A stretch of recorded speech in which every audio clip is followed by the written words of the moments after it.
So, will a BB gun go through homemade body armor? I don't think so, but let's go figure it out.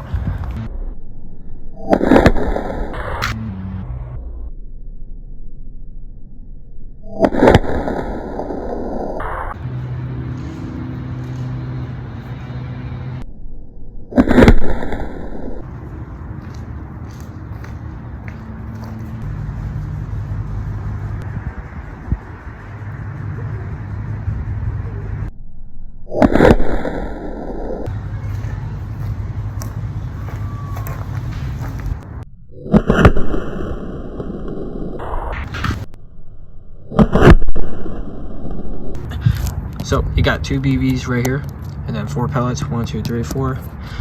As it is stuck right there. Penetration. Nope.